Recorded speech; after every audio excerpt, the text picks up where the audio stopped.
Two U.S. Navy vessels collided during routine operations in the Atlantic Ocean early Wednesday, prompting an immediate investigation and renewing concerns about operational safety during complex maritime maneuvers. According to an official Navy statement, the guided missile destroyer USS Mason and the fleet replenishment oiler USNS Arctic were involved in the incident shortly after sunrise while participating in a scheduled training exercise in international waters. Both ships are assigned to a carrier strike group conducting pre-deployment certification drills designed to test combat readiness, coordination, and logistical efficiency under realistic conditions. Please subscribe, like, and share for more updates. Thanks. Navy officials confirmed that the collision resulted in structural damage to both vessels but did not cause any fatalities.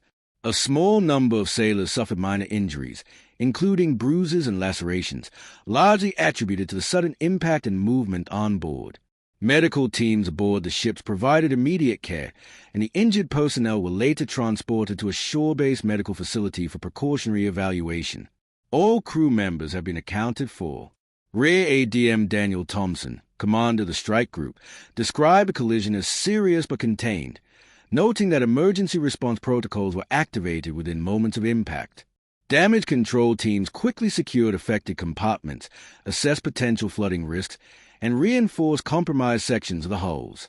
Our sailors train extensively for high-risk evolutions like underway replenishment, Thompson said. Their rapid and disciplined response prevented what could have been a far more severe outcome. Preliminary information suggests the ships were conducting a replenishment at sea evolution when the collision occurred.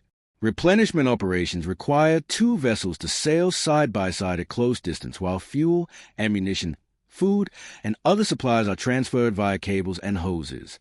These procedures demand precise navigation, steady communication between bridges, and constant speed adjustments to maintain safe separation.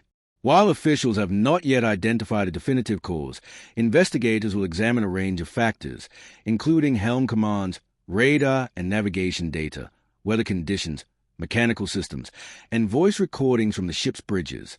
Human factors such as fatigue, watch rotation schedules, and adherence to standard operating procedures will also be evaluated as part of a comprehensive safety investigation board review.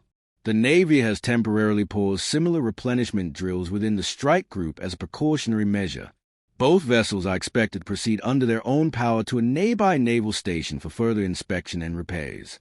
Initial assessments indicate the damage is concentrated above the waterline, reducing the likelihood of long-term structural compromise, though dry dock evaluations will determine the full extent of required maintenance.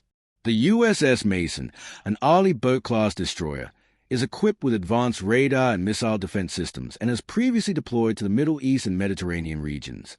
The USNS Arctic, operated by Military Sealift Command with a mixed civilian and military crew, plays a critical role in sustaining naval forces by providing fuel and logistical support during extended deployments.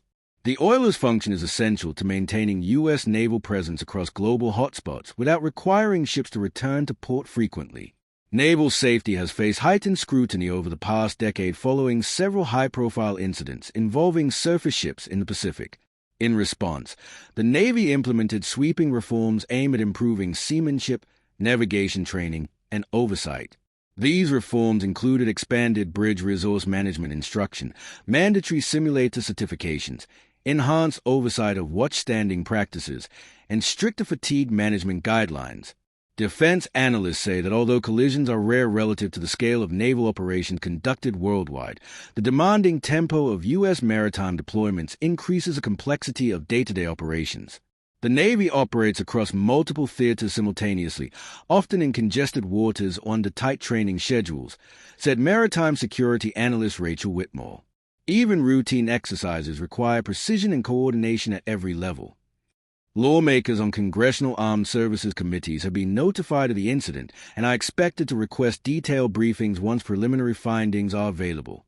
Historically, such incidents can lead to procedural adjustments, leadership reviews, or retraining initiatives depending on investigative outcomes.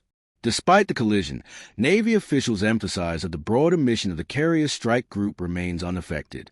Aircraft carrier operations and other scheduled drills are continuing as planned, though under heightened safety oversight. Command leadership has reiterated its commitment to transparency throughout the investigation process.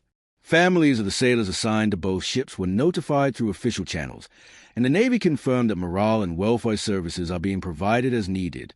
Senior leaders have stressed that maintaining sailor safety remains a top priority while ensuring the fleet remain prepared to respond to global contingencies.